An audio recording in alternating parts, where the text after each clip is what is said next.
ಆಕಾಶವಾಣಿ ಲಿಡ್ಕರ್ ನಂಬಿಕೆ ನಿರಂತರ ಪ್ರಾಯೋಜಿತ ಕಾರ್ಯಕ್ರಮ ಸರಣಿ ಭಾಗವಹಿಸುತ್ತಾರೆ ನಿಗಮದ ವ್ಯವಸ್ಥಾಪಕ ನಿರ್ದೇಶಕರಾದ ಡಾಕ್ಟರ್ ವಸುಂಧರಾ ಕೆಎಂ ಹಾಗೂ ಅಥಣಿಯ ಚರ್ಮಕುಶಲಕರ್ಮಿ ಸುರೇಶ್ ನಾಮದೇವ ಶಿಂದೆ ಅವರು. ಈ ಕಾರ್ಯಕ್ರಮದ ಪ್ರಾಯೋಜಕರು ಡಾಕ್ಟರ್ ಬಾಬು ಜಗಜೀವನರಾಮ್, ಚರ್ಮ ಕೈಗಾರಿಕಾ ಅಭಿವೃದ್ಧಿ ನಿಗಮ, ಕರ್ನಾಟಕ ಸರ್ಕಾರ.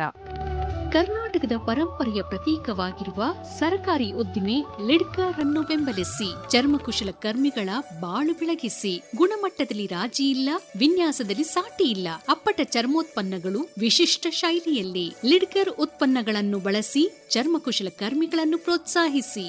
ಲಿಡ್ಕರ್ ನಂಬಿಕೆ ನಿರಂತರ. ಕೇಳಿ ಲಿಡ್ಕರ್ ನಂಬಿಕೆ ನಿರಂತರ. ಲಿಡ್ಕರ್ ನಂಬಿಕೆ ನಿರಂತರ ಪ್ರಾಯೋಜಿತ ಸರಣಿ ಕಾರ್ಯಕ್ರಮದಲ್ಲಿ ನಮ್ಮ ಜೊತೆಯಾಗಿದ್ದಾರೆ ಡಾಕ್ಟರ್ ವಸುಂಧರಾ ಕೆಎಂ, ವ್ಯವಸ್ಥಾಪಕ ನಿರ್ದೇಶಕರು, ಡಾಕ್ಟರ್ ಬಾಬು ಜಗಜೀವನರಾಮ್, ಚರ್ಮ ಕೈಗಾರಿಕಾ ಅಭಿವೃದ್ಧಿ ನಿಗಮ, ಕರ್ನಾಟಕ ಸರ್ಕಾರ. ನಮಸ್ಕಾರ. ಚರ್ಮ ಕುಶಲ ಕರ್ಮಿಗಳಾದ ಸುರೇಶ್ ನಾಮದೇವ ಶಿಂದೆ ಅವರು, ನಮಸ್ಕಾರ. ಕಾರ್ಯಕ್ರಮಕ್ಕೆ ಸ್ವಾಗತ. ನಮಸ್ಕಾರ. ಇವರು ಅಥಣಿಯ ಲಿಡ್ಕರ್ ಕಾಲೋನಿಯ ನಿವಾಸಿ. ಸುಮಾರು ಒಂದು 25-30 ವರ್ಷಗಳ ಕಾಲ ಈ ವೃತ್ತಿನಲ್ಲಿದ್ದಾರೆ. ಅವರು ಚರ್ಮ ಕುಶಲಕರ್ಮಿಗಳಾಗಿದ್ದು ಕೊಲ್ಹಾಪುರಿ ಚರ್ಮ ಪಾದರಕ್ಷೆಗಳನ್ನು ತಯಾರು ಮಾಡೋದರಲ್ಲಿ ಪರಿಣಿತರಾಗಿದ್ದಾರೆ. ಇವ್ರ ತಂದೆ ನಾಮದೇವ ಸಿದ್ದರಾಜು ಶಿಂದೆ ಅನ್ನೋರು ಕೂಡ ಈ ಪರಂಪರೆಯಲ್ಲೇ ತೊಡಗಿದ್ದವರು. ಅವರ ತಂದೆ ಮತ್ತು ಅವರ ಅಜ್ಜ, ಹೀಗೆ ಇದೊಂದು ಪರಂಪರೆಯ ಕುಲಕಸಬಾಗಿ ಬಂದಿದೆ. ಇವರ ಮನೆಯಲ್ಲಿ ಇವರ ಮಕ್ಕಳು, ವೈಫ್ ಎಲ್ಲರೂ ಈ ಅವರ ವೃತ್ತಿನಲ್ಲಿ ಸಹಕಾರಿಯಾಗಿದ್ದಾರೆ. ಇನ್ನೊಂದು ವಿಶೇಷ ಏನಂತಂದರೆ ಇವರು BA ಪದವೀಧರರಾಗಿರ್ತಾರೆ. ಹಾಗಾಗಿ ಅದ್ರ ಜೊತೆಗೆ ಅವರು ಆ ವಿದ್ಯೆಯನ್ನು ಮತ್ತು ಕಸುಬನ್ನು ಎರಡನ್ನೂ ಸಮನ್ವಯ ಮಾಡಿಕೊಂಡು ಯಶಸ್ವಿಯಾಗಿರುವಂತಹ ನಮ್ಮ ಚರ್ಮಕುಶಲಕರ್ಮಿ ಅಂತಲೇ ಪರಿಚಯ ಮಾಡಿಕೊಡ್ಲಿಕ್ಕೆ ನಾನು ಖುಷಿ ಪಡ್ತೇನೆ. ಕೊಲ್ಹಾಪುರಿ ಚಪ್ಪಲಿ ಹಾಕಿದಾಗ ಒಂಥರ ಶಬ್ದ ಬರುತ್ತೆ. ಆ ಶಬ್ದಕ್ಕೆ ಜನಗಳು ಮಾರು ಹೋಗ್ತಾರೆ ಅಂತ ಅನ್ಸುತ್ತೆ. ಯಾಕಂದ್ರೆ ಆ ನಡೆಯುವಾಗ ಒಂದೊಂಥರ ಖುಷಿ ಆಗುತ್ತೆ, ಆ ಸೌಂಡ್, ಹೆಜ್ಜೆ ಸೌಂಡ್. ಸೊ ಇದು ಹೇಗೆ ಬರುತ್ತೆ ಅದರಲ್ಲಿ? ಇದು ಮೇಡಮ್ ಪಾರಂಪರಿಕವಾಗಿ ನಮ್ಮ ಹಿರಿಯರು ಮಾಡ್ತಿದ್ರು. ಆದರೂ ಕೂಡ ನಾವು ಸ್ವಲ್ಪ ಕಲ್ತಿದ್ದೀವಿ, ನಾವು ಸಹ ಮಾಡ್ತೀವಿ. ಇದು ಜವಾರಿ ಚರ್ಮದಲ್ಲಿ ಚೇಳ ಕಡಿತೈತೆ ಅಂತ ಒಂದು ಬೀಜ ಇರುತ್ತೆ. ಆ ಬೀಜವನ್ನು ಆ ಲೆದರ್ನಲ್ಲಿ ಹಾಕಿ ಹದ ಮಾಡಿ ದಂಡಿಲೆ ಹೊಲೆದು ಮತ್ತು ಅದಕ್ಕೆ ಬೆಲ್ಟ್ ಹಚ್ಚಿ ಈ ಚಪ್ಪಲಿಯನ್ನು ಕುರುಬರು ಹೆಚ್ಚಾಗಿ ಉಪಯೋಗಿಸ್ತಿದ್ದರು. ಜವಾರಿ ಚರ್ಮ ಅಂದರೆ ಕುರುಬರಿಗೆ ಹೆಚ್ಚು ತಂಪು. ಅವರು ಬಿಸಿಲಾಗಿ ಮತ್ತು ಮಡ್ಡಿ ಏರಿಯಾ ತಿರುಗ್ತಿದ್ದಾರ, ಅದಕ್ಕೆ ಅವ್ರಿಗೆ ಅದು ಚಪ್ಪಲ ಇಷ್ಟ. ಒಂದೊಂದು ವೇಳೆ ಆ ಚಪ್ಪಲಿಂದ ಕುರಿಗಳು ತಾನಾಗೆ ಅವ್ರ ಹಿಂದೆಯಿಂದ ಬರ್ತಿದ್ದು, ನಮ್ಮ ಅಜ್ಜ ಅವ್ರು ಹೇಳ್ತಿದ್ದರು. ಇದು ಇವರು ಈಗಾಗಲೇ ಜವಾರಿ ಚಪ್ಪಲಿಗಳ ತಯಾರಿ ಬಗ್ಗೆ ಹೇಳಿದ್ರು. ಅದರಲ್ಲೆಲ್ಲ ವಿಶೇಷವಾದ ಪರಿಣತಿ ಪಡ್ಕೊಂಡಿದ್ದಾರೆ. ಜೊತೆಗೆ ಆಗ್ರಾಗೆ ಟ್ರೈನಿಂಗ್ ಕಳಿಸಿದ್ರಲ್ಲಿ ಇವರು ಕೂಡ ಒಬ್ಬ ಮಹತ್ವದ ಚರ್ಮಕುಶಲ ಕರ್ಮಿಗಳು ಅಂತಲೇ ನಾನು ಅವ್ರನ್ನ ನಾಡಿನ ಜನತೆಗೆ ಪರಿಚಯ ಮಾಡಿಕೊಡ್ಲಿಕ್ಕೆ ಇಷ್ಟಪಡ್ತೇನೆ. ನೀವು ಆಗ್ರಾಗೆ ಹೋಗಿದ್ರಿ, ಹೌದು. ಏನು ಕಲ್ತ್ಕೊಂಡ್ರಿ ಅಲ್ಲಿ? ಅಲ್ಲಿ ಆಗ್ರಾನಿಂದ ನಮ್ಗೆ ಕಲಿಬೇಕಾದದ್ದು ಇನ್ನೂ ಬಹಳ ಅಂದರೆ ಇತ್ತು. ಆದರೂ ಅವರು ಇತರಕ್ಕಿಂತ ನಮಗೆ ಹೆಚ್ಚಿಗಾಗಿ ಕಲಿಸಿ ಕೊಟ್ಟಿದ್ದಾರೆ. ನೀವು ಏನು ಕಲ್ತಿಲ್ಲ, ಏನು ನೋಡಿಲ್ಲದೆ ಇರೋದನ್ನ ನೀವು ಅಲ್ಲಿ ನೋಡಿದ್ರಿ? ಅಲ್ಲಿ ಕಲಿತಿದ್ದು ಅಂದರೆ ಇಲ್ಲಿ ನಾವು ಮಾಡಿದ ಪಾದರಕ್ಷೆಗಳು ಇಲ್ಲಿ ನೆಲದ ಮೇಲೆ ಕೂತು ಮಾಡ್ತಿದ್ವಿ. ಅಲ್ಲಿ ಹೋಗಿ ಸ್ಟೇಜ್ ಮ್ಯಾಗು ಹಾಗೂ ಸಿಸ್ಟಮ್ ಅನ್ನೋದೊಂದು ಲೆವೆಲ್ ಮನೆಯಲ್ಲಿ ಎಲ್ಲರೂ ಕೂಡಿ ಮಾಡ್ತಿದ್ವಿ. ಅಲ್ಲಿ ಸ್ವಚ್ಛ ವಾತಾವರಣ ರೀ, ಮತ್ತು ಸಿಸ್ಟಮೆಟಿಕ್ ಮೆಜರ್ಮೆಂಟ್ ಎಲ್ಲಕ್ಕೂ ಊಟದಾಗಲಿ, ಏಳೋದಾಗಲಿ, ಕುಂಡ್ರೋದಾಗಲಿ, ಹೀಗೆ. ಸೊ ಸಿಸ್ಟಮ್ಯಾಟಿಕ್ ಆಗಿ ಹೇಗೆ ನಮ್ಮ ವೃತ್ತಿಯನ್ನ ಇನ್ನೂ ಚೆನ್ನಾಗಿ ಮಾಡಬಹುದು ಅನ್ನೋದನ್ನ ಅಲ್ಲಿ ಕಲ್ತು ಬಂದ್ರಿ. ಅಲ್ಲಿಂದ ಕಲ್ತು ಬಂದ ಮೇಲೆ ಮಕ್ಕಳಿಗೆ ಹೇಗೆ ನೀವು ಹೇಳ್ಕೊಟ್ರಿ? ಈಗ ಮಕ್ಕಳಿಗೆ ನಾವು ಇನ್ನು ಅಲ್ಲಿ ಕಲಿತು ಬಂದ ವಿದ್ಯೆವನ್ನೇ ಇಲ್ಲಿ ನಾವು ಕಲಿಸ್ತೀವಿ ರೀ. ನಿಮ್ಮ ಕೆಳಗಡೆ ಎಷ್ಟು ಜನ ಕೆಲಸ ಮಾಡ್ತಾ ಇದ್ದಾರೆ? ನಮ್ಮ ತಾಯಿಯವ್ರಿ 2 ಮಕ್ಕಳು ಅದಾರ್ರಿ, ಅವ್ರಿ ಒಬ್ಬ ಹುಡುಗ್ರಿ, ಇಷ್ಟು 4-5 ಮಂದಿ ಮಾಡ್ತೀವಿ. ಒಟ್ಟು ನಿಮ್ಮ ಕುಟುಂಬದವರೇ ಒಟ್ಟಾಗಿ ಕೆಲಸ ಮಾಡ್ತಾ ಇದ್ದೀರಾ, ಮನೆಯಲ್ಲೇ ಕೆಲಸ ಮಾಡ್ತಾ ಇದ್ದೀರಾ. ಈಗ ನೀವು ಅಲ್ಲಿ ಆಗ್ರಾಕ್ಕೆ ಹೋಗಿ ಟ್ರೈನಿಂಗ್ ಅಲ್ಲಿ ನೋಡಿದಂತಹ ಮೆಷಿನರಿ ಏನಾದ್ರು ಕೊಂಡ್ಕೊಂಡ್ರ? ನಿಮ್ಗೆ ಅವಾಗ ಅನ್ಸಿರ್ಬೋದಲ್ಲ, ಅಯ್ಯೋ ಒಂದು ದಿನಕ್ಕೆ ಇಷ್ಟೊಂದು ತಯಾರಿಸಬಹುದಲ್ಲ, ಈ ಮಿಷಿನ್ಸ್ ನಾನು ತಗೊಳ್ಬೇಕು, ಈ ಯಂತ್ರೋಪಕರಣಗಳನ್ನ ನಮ್ಮನೇಲೂ ಇಟ್ಕೋಬೇಕು ಅಂತ ಅನ್ನಿಸ್ತದಲ್ಲ. ಅದಕ್ಕೆ ರೀ ಪರಿಶ್ರಮ ಪಟ್ಟು ನಾವು ತಗೋಬೇಕು, ಮಾಡಬೇಕು ಅನ್ನೋ ಹುಮ್ಮಸ್ಸು ಸ್ವಲ್ಪ ಇದೆ. ಅದಕ್ಕೆ ಲಿಡ್ಕರ್ ಸ್ವಲ್ಪ ನಮಗೆ ಸಪೋರ್ಟು ಕೊಟ್ಟಿದ್ದೆ. ಲಿಡ್ಕರ್ನಿಂದ MD ಅವರು ನಮಗೆ ಭಾಳ ಅಂದ್ರೆ ಭಾಳ ಸ್ಕೋಪ್ ಕೊಟ್ಟು ಲಿಡ್ಕರ್ಗೆ ನಾವು ಈ ರೀತಿ ಪ್ರಾಡ ಚಪ್ಪಲಿಯನ್ನು ಸೇಲ್ ಮಾಡುವ ಜವಾಬ್ದಾರಿ ಸುದ್ದ ನಮಗೆ ಕೊಟ್ಟಿದ್ದಾರೆ. ಈಗ ಸರ್ಕಾರದಿಂದ ಅನೇಕ ಸೌಲಭ್ಯಗಳನ್ನ ಚರ್ಮಕುಶಲ ಕರ್ಮಿಗಳಿಗೆ ಕೊಡ್ತಾ ಇದ್ದೀರಾ. ಈಗ ಆಗ್ರಾದಲ್ಲಿ ಹೋಗಿ ಇಂತಹ ಮೆಷಿನರೀಸ್ ನ ನೋಡಿದ ಮೇಲೆ ಇನ್ನೂ ಉತ್ಪಾದನೆ ಜಾಸ್ತಿ ಆಗತ್ತೆ, ಇನ್ನೂ ನಮ್ಮ ಮಾರ್ಕೆಟಿಗೆ ಇನ್ನೊಂದಷ್ಟು ಪ್ರಾಡಕ್ಟ್ಸ್ನ ಕೊಡ್ಬೋದು ಅಂತ ಅವರ ಮನಸ್ಸಲ್ಲಿ ಬಂದಿರುತ್ತೆ. ಅದಕ್ಕೆ ಯಾವ ರೀತಿ ನಿಮ್ಮನ್ನು ಸಂಪರ್ಕಿಸಬೇಕು, ನೀವು ಯಾವ ರೀತಿ ಅವರಿಗೆ ಸಹಕಾರವನ್ನು ಕೊಡಬಹುದು? ಅದರಲ್ಲಿ ನಮ್ಮಲ್ಲಿ ಭಾಳಷ್ಟು ಲ್ಯಾಂಡ್ ಇದೆ, ಅಥಣಿನಲ್ಲೇ ಲಿಡ್ಕರ್ದು ಭಾಳಷ್ಟು ಜಮೀನಿದೆ. ಮತ್ತು ನಮ್ಮಲ್ಲಿ ಸಮುದಾಯ ಭವನ ಇದೆ. ಮತ್ತು ಒಂದು ಈಗಾಗಲೇ ಒಂದು CFC ಅಂತಿತ್ತು, ಕಾಮನ್ ಫೆಸಿಲಿಟೇಷನ್ ಸೆಂಟರ್ ಅಂತ ಇದೆ. ಅದು ತುಂಬ ಹಳೇದಾಗಿದೆ. ಬಟ್ ಸಮುದಾಯ ಭವನ ಇದೆ, ಅದನ್ನು ಅವರು ಅವರ ಕಾರ್ಯಕ್ರಮಗಳಿಗೂ ಬಳಸ್ಕೊಳ್ಬಹುದು. ಅಥವಾ ಅವರೆಲ್ಲ ಒಗ್ಗಟ್ಟಾಗಿ ಲಿಡ್ಕರ್ಗೆ ಒಂದು ಮನವಿ ಮಾಡಿದ್ರೆ, ನಾವು ಅಲ್ಲಿ ಆಗ್ರಾದಲ್ಲಿ ಇವರೇನು ನೋಡಿದ್ರು ಪ್ರೊಡಕ್ಷನ್ ಸಂಬಂಧವಾಗಿ ಯೂನಿಟ್ನ, ಸೊ ಅಲ್ಲಿಗೆ ಬೇಕಾದಂಥ ಅಗತ್ಯವಾದ ಯಂತ್ರೋಪಕರಣಗಳನ್ನ ಖಂಡಿತವಾಗ್ಲೂ ನಾವು ಸರ್ಕಾರದ ಮೂಲಕ ಇವರಿಗೆ ಒದಗಿಸಿಕೊಟ್ಟು ಅವರು ಉದ್ದಿಮೆದಾರರಾಗಿ ಇನ್ನೂ ಹೆಚ್ಚಿನ ಮಟ್ಟದಲ್ಲಿ ವಿದೇಶಗಳಿಗೆ ನಮ್ಮ ಕೊಲ್ಲಾಪುರಿ ಪಾದರಕ್ಷೆಗಳನ್ನು ಬೇರೆ ಬೇರೆ ದೇಶ, ಇಟಲಿ ಒಂದೇ ಅಲ್ಲ, ಜಗತ್ತಿಗೆ ಅದನ್ನು ಪರಿಚಯ ಮಾಡಿಕೊಡ್ಲಿಕ್ಕೆ ಮತ್ತು ಅದನ್ನು ಸರಬರಾಜು ಮಾಡಲಿಕ್ಕೆ ಏನೆಲ್ಲ ಅವಕಾಶಗಳಾಗಬಹುದು ಲಿಡ್ಕರ್ ಕಡೆಯಿಂದ ನಾವು ಅವ್ರಿಗೆ ಸಹಕಾರ ಕೊಡ್ತೀವಿ. ಈಗಾಗಲೇ ಇವರು ಆಗ್ರಾದಲ್ಲಿ ನೋಡ್ಕೊಂಡು ಬಂದ ಹಾಗೆ, ಟ್ರೈನಿಂಗ್ ಎಲ್ಲ ಪಡ್ಕೊಂಡು ಬಂದ ಹಾಗೆ, ಅಲ್ಲಿ ನಮ್ಮಲ್ಲಿ ಇಲ್ಲದೆ ಇರುವಂಥದ್ದು, ನಮ್ಮ ಕ್ಲಸ್ಟರ್ನಲ್ಲಿ ಇಲ್ಲದೆ ಇರುವಂಥ ಒಂದಷ್ಟು ಯಂತ್ರೋಪಕರಣಗಳನ್ನ ಲಿಡ್ಕರ್ ಮೂಲಕನೇ ನಾವು ಅವರಿಗೆ ಒದಗಿಸ್ಕೊಟ್ಟಿದ್ದೀವಿ. ಮತ್ತು ಇದಕ್ಕೆ ಹಣಕಾಸಿನ ಸಹಕಾರವನ್ನು ಕೂಡ ಪ್ರಾಡಾ ಕಂಪನಿಯೇ ಭರಿಸಿದೆ. ಸೊ ಅದೊಂದು ವಿಶೇಷ ಅಂತ ಅಂದ್ಕೊಳ್ಬಹುದು. ಆ ಪ್ರಾಡಾದಲ್ದೇ ಈಗ ನಮ್ಮಲ್ಲಿರುವಂತಹ ಜಮೀನಿನಲ್ಲಿ ಇವರಿಗೆ ಅಗತ್ಯವಾಗಿರುವಂಥ ಯಂತ್ರೋಪಕರಣಗಳನ್ನ ಕೊಡ್ಲಿಕ್ಕೆ ಕೂಡ ಲಿಡ್ಕರು ಈ ವರ್ಷ 26-27ನೇ ಸಾಲಿನ ಬಜೆಟ್ನಲ್ಲಿ ಅದನ್ನು ನಾವು ಅನುದಾನವನ್ನು ಮೀಸಲಿರಿಸ್ಕೊಂಡು ಅದಕ್ಕೆ ಅವಕಾಶ ಮಾಡಿಕೊಡ್ಲಿಕ್ಕೆ ನಾವು ಯೋಚನೆ ಮಾಡ್ತಾ ಇದ್ದೀವಿ. ಸರ್ಕಾರದ ಏನಾದರೂ ಬೇರೆ ಸೌಲಭ್ಯಗಳನ್ನೇನಾದರೂ ಪಡೆದಿದ್ದೀರಾ? ಕೊಟ್ಟಿದ್ದಾರೆ. ಏನು ತಗೊಂಡಿದ್ದೀರಾ? ಮನೆ ಕೊಟ್ಟಿದ್ದಾರೆ, ಹಾಗೂ ಮನೆ ರಿಪೇರಿಗೆ ಹಣ ಸಹ ಕೊಟ್ಟಿದ್ದಾರೆ. ಮತ್ತು ಲೆದರ್ ತಗೋಲಿಕ್ಕೆ, ನಮಗೆ ಪರ್ಚೇಸ್ ಮಾಡಲಿಕ್ಕೆ, ಗೂಡ್ಸ್ ತಯಾರು ಮಾಡಲಿಕ್ಕೆ ಹಣವನ್ನು 1 ಲಕ್ಷ ರೂಪಾಯಿ ತನಕ ಸಾಲ ಕೊಟ್ಟಿದ್ದಾರೆ. ಅದರೊಳಗೆ ಸಬ್ಸಿಡಿ 50,000 ಇದನ್ನು ಕೊಟ್ಟಿದ್ದಾರೆ. ವರ್ಷಕ್ಕೆ ಎಷ್ಟು ಆದಾಯವನ್ನು ಗಳಿಸ್ತೀರಾ ನೀವು? ನಾವು ಲಿಡ್ಕರ್ದಿಂದ ಒಂದು ವರ್ಷಕ್ಕೆ 6 ಲಕ್ಷ ರೂಪಾಯಿ ಗಳಿಸ್ತೀವಿ. ಒಟ್ಟಾರೆಯಾಗಿ ನಿಮ್ಮ ಜೀವನ ಸಾಗಿಸ್ಲಿಕ್ಕೆ ಇದು ಎಷ್ಟು ಅನುಕೂಲ ಆಗಿದೆ ನಿಮ್ಮ ಈ ಕುಲಕಸಬು? ಈ ಕುಲಕಸಬು ಲಿಡ್ಕರ್ದಿಂದ ನಮಗೆ ಧನ್ಯವಾದಗಳು ಹೇಳಬೇಕಾಗತ್ತೆ.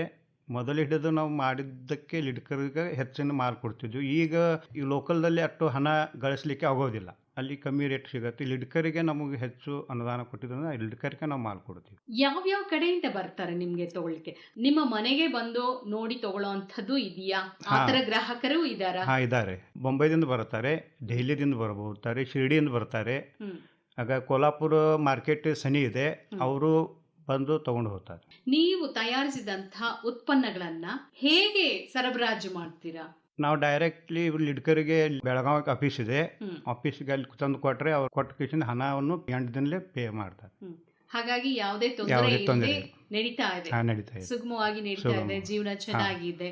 ಈ ಕುಲಕಸಬವನ್ನ ಇನ್ನೂ ಮುಂದುವರಿಸಬೇಕು, ಇದನ್ನ ಹಿಂಗೆ ಪರಂಪರೆಯಾಗಿ ತಗೊಂಡು ಹೋಗ್ಬೇಕು ಅಂತ ಅನಿಸುತ್ತೆ. ಅದಕ್ಕೆ ನಾನು ನಮ್ಮ ಮಗನಿಗೆ ನಾನು ಕೈ ತಳಿಗೆ ತಗೊಂಡೇ ಕೆಲಸ ಮಾಡ್ತೀನಿ. ನಮ್ಮ ಮಗ ಬಿ ಇನ್ನೂ ಕಲಿಬೇಕು, ತಯಾರು ಮಾಡ್ತಾನೆ. ಅದಕ್ಕೆ ನಾನು ನಮ್ಮ ಮಗನ ತಗೊಂಡು ಮಾಡ್ತಾ ಇದ್ದೀನಿ. ಇಂತಹ ಕುಟುಂಬಗಳಿಗೆ ಬೇರೆ ಏನು ಯೋಜನೆಗಳ ಮೂಲಕ ಇದನ್ನ ಇನ್ನೂ ಮುಂದುವರಿಸಲಿಕ್ಕೆ ಸರ್ಕಾರ ಯೋಜನೆಗಳನ್ನ ಹಾಕೊಂಡಿದೆ? ಅವರಿಗೆ ಹೆಚ್ಚಿನ ತರಬೇತಿಗಾಗಿ ವಿದೇಶಗಳಿಗೆ ಕಳಿಸೋ ಕಾರ್ಯಕ್ರಮಗಳಿದೆ ನಮ್ಮಲ್ಲಿ. ಜೊತೆಗೆ ಕಿಲ್ಟ್ ಅಂತ ಹೇಳಿ ಒಂದು ಸಂಸ್ಥೆ ಇದೆ, leather and fashion technology of Karnataka institution ಅಂಥೇಳಿ.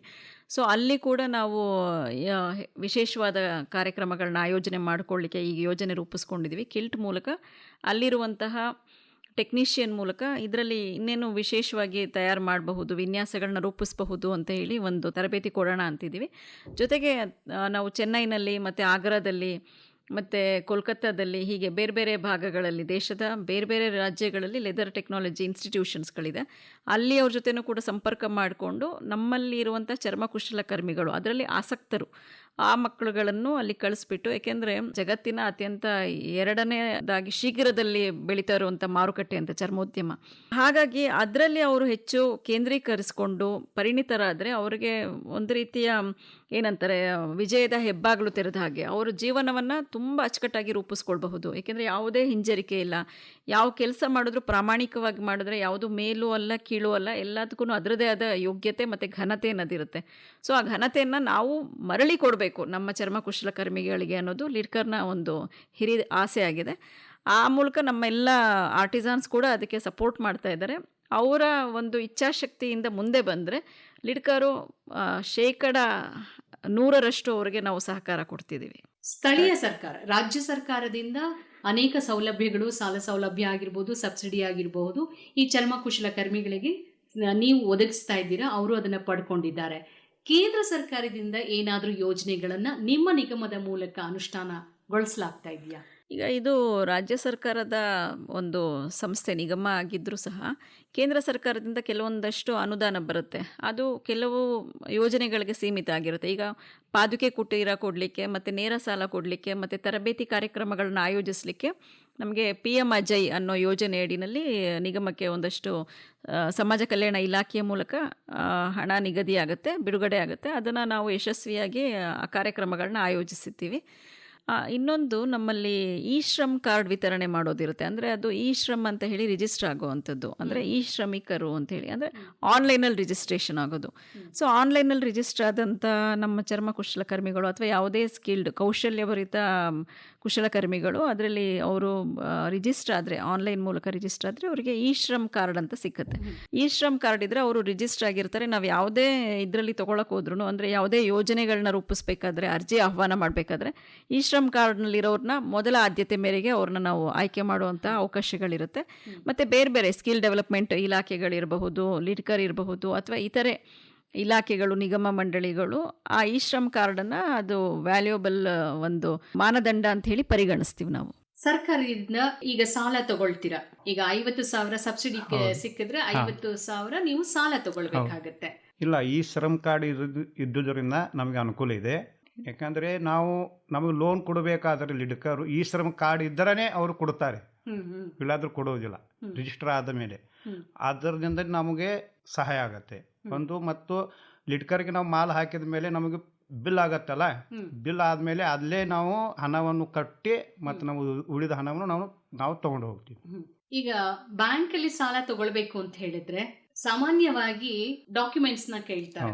ಮೊದಲನೇದಾಗಿ ಕೇಳೋದು ಆದಾಯದ ಒಂದು ಪ್ರೂಫ್. ಯಾವಾಗ್ಲಾದ್ರೂ ಬ್ಯಾಂಕಿಗೆ ಹೋದಾಗ ಈ ತರ ಏನಾದ್ರೂ ಸಮಸ್ಯೆಗಳು ಕಾಡಿದ್ದುಂಟಾ? ರೀ, ಕಾಡಿದ್ದೀವ್ರಿ. ಮೊದಲು ಕಾಡ್ತಿದ್ದೀವಿ. ನಾವು ಫಾದರ್ ಕೂಡ ಆಗ್ಯಾದಾರ, ಹೋಗ್ತಿದ್ದೀವ್ರಲ್ಲ, ಅವಾಗ ಕೊಡ್ತಿದ್ದಿಲ್ರಿ. ಈಗ ನಮಗೆ ಲಿಡ್ಕರ್ಗೆ ಮಾಲ್ ಹಾಕೋದರಿಂದ ಬ್ಯಾಂಕಿಗೆ ಲಿಡ್ಕರ್ದ ಅಮೌಂಟ್ ನಮಗೆ ಬರ್ತಾವೆ. ಅಲ್ಲಿ ನಮ್ದು ಕ್ರೆಡಿಟ್ ಅಂತ ತೋರಿಸ್ತದೆ ಮಾಲ್ ಹಾಕಿದ್ದು. ಅಂದಮೇಲೆ ಇದು ಇವ್ರಿಗೆ ಕೊಡಬೇಕು ಗೊತ್ತಿರ್ತೈತೆ, ಇವ್ರು ಲಿಡ್ಕರ್ದ ಕೆಲಸ ಮಾಡ್ತಾರೆ, ಇವ್ರಿಗೆ ಹಣ ಬಂದೇ ಬರುತ್ತೆ, ಇವರಿಗೆ ಲೋನ್ ಕೊಡಬೇಕು ಅಂತ. ಹಾಗಾಗಿ ನಿಮಗೆ ಸಾಲ ಸೌಲಭ್ಯ ಕೊಟ್ರೆ ಖಂಡಿತ ನಿಯಮಿತವಾಗಿ ಸರಿಯಾದ ಸಮಯದಲ್ಲಿ ಪಾವತಿ ಆಗುತ್ತೆ ಅನ್ನೋ ಗ್ಯಾರಂಟಿ ಮೂಲಕ ಅವರು ನಮಗೆ ಕೊಡ್ತಾರೆ ಹಣ. ಹಾಗಾಗಿ ಯಾವುದೇ ಸಾಲ ಸೌಲಭ್ಯವನ್ನ ತಗೊಳ್ಳಿದಕ್ಕೂ ಯಾವುದೇ ಸಮಸ್ಯೆ ಆಗಿಲ್ಲ. ಹಾಗಾಗಿ ಲಿಡ್ಕರ್ ಜೊತೆಗೆ ನಿರಂತರವಾಗಿ ಕೆಲಸದಲ್ಲಿ ತೊಡಗಿಸ್ಕೊಂಡಿದ್ದೀರಾ. ನಿಮ್ಮ ಪರಂಪರೆಯ ಕಲೆಯನ್ನ ಉಳಿಸಿ ಬೆಳೆಸಿ ಮುಂದಕ್ಕೆ ತಗೊಂಡು ಹೋಗ್ತಾ ಇದ್ದೀರಾ. ನೀವು ಪದವೀಧರರಾದ್ರೂ ಇದ್ರ ಮೇಲೆ ತುಂಬಾ ಆಸಕ್ತಿ ಇಟ್ಟು ಇನ್ನೂ ಮುಂದುವರಿಬೇಕು ಅಂತ ಅನ್ಕೊಂಡಿದ್ದೀರಾ. ನಿಮ್ಮ ಈ ಆಸೆ ನೆರವೇರ್ಲಿ ಅಂತ ಹೇಳ್ತಾ ಇವತ್ತಿನ ಕಾರ್ಯಕ್ರಮವನ್ನ ಮುಗಿಸ್ತಾ ಇದ್ದೀವಿ. ಕಾರ್ಯಕ್ರಮಕ್ಕೆ ಬಂದು ನಿಮ್ಮ ಅನಿಸಿಕೆಯನ್ನ ನಮ್ಮೊಂದಿಗೆ ಹಂಚಿಕೊಂಡಿದ್ದಕ್ಕಾಗಿ ಧನ್ಯವಾದಗಳು. ನಮಸ್ಕಾರ. ನಮಸ್ಕಾರ. ಲಿಡ್ಕರ್ ನಂಬಿಕೆ ನಿರಂತರ ಪ್ರಾಯೋಜಿತ ಕಾರ್ಯಕ್ರಮ ಸರಣಿ ಕೇಳಿದಿರಿ. ಭಾಗವಹಿಸಿದ್ದವರು ನಿಗಮದ ವ್ಯವಸ್ಥಾಪಕ ನಿರ್ದೇಶಕರಾದ ಡಾಕ್ಟರ್ ವಸುಂಧರಾ KM ಹಾಗೂ ಅಥಣಿಯ ಚರ್ಮಕುಶಲಕರ್ಮಿ ಸುರೇಶ್ ನಾಮದೇವ ಶಿಂದೆ ಅವರು. ಸಂದರ್ಶಕರು ನಿರ್ಮಲಾ S. ಈ ಕಾರ್ಯಕ್ರಮದ ಪ್ರಾಯೋಜಕರು ಡಾಕ್ಟರ್ ಬಾಬು ಜಗಜೀವನ ರಾಮ್, ಚರ್ಮ ಕೈಗಾರಿಕಾ ಅಭಿವೃದ್ಧಿ ನಿಗಮ, ಕರ್ನಾಟಕ ಸರ್ಕಾರ. ಪ್ರತಿ ಹೆಜ್ಜೆಯಲ್ಲೂ ಕಲೆ, ಪ್ರತಿ ಧರಿಸುವಿಕೆಯಲ್ಲೂ ಕುಶಲತೆ. ಈ ಶ್ರೀಮಂತಿಕೆಯ ಹೆಸರೇ ಲಿಡ್ಕರ್. ಶತಮಾನಗಳಿಂದ ಈ ಕೈಗಳು ಕೇವಲ ಚರ್ಮದ ವಸ್ತುಗಳನ್ನು ಮಾತ್ರ ರೂಪಿಸಿಲ್ಲ, ಪರಂಪರೆಯನ್ನೇ ಸೃಷ್ಟಿಸಿದೆ. ಲಿಡ್ಕರ್ ಉತ್ಪನ್ನಗಳನ್ನ ಬಳಸಿ ಚರ್ಮಕುಶಲ ಕರ್ಮಿಗಳನ್ನು ಪ್ರೋತ್ಸಾಹಿಸಿ. ನಮ್ಮ ಕನ್ನಡಿಗರ ಹೆಮ್ಮೆ ಲಿಡ್ಕರ್. ಈ ಕಾರ್ಯಕ್ರಮ ಆಕಾಶವಾಣಿ ಬೆಂಗಳೂರು ವಾಣಿಜ್ಯ ಪ್ರಸಾರ ಕೇಂದ್ರದ ಕೊಡುಗೆ.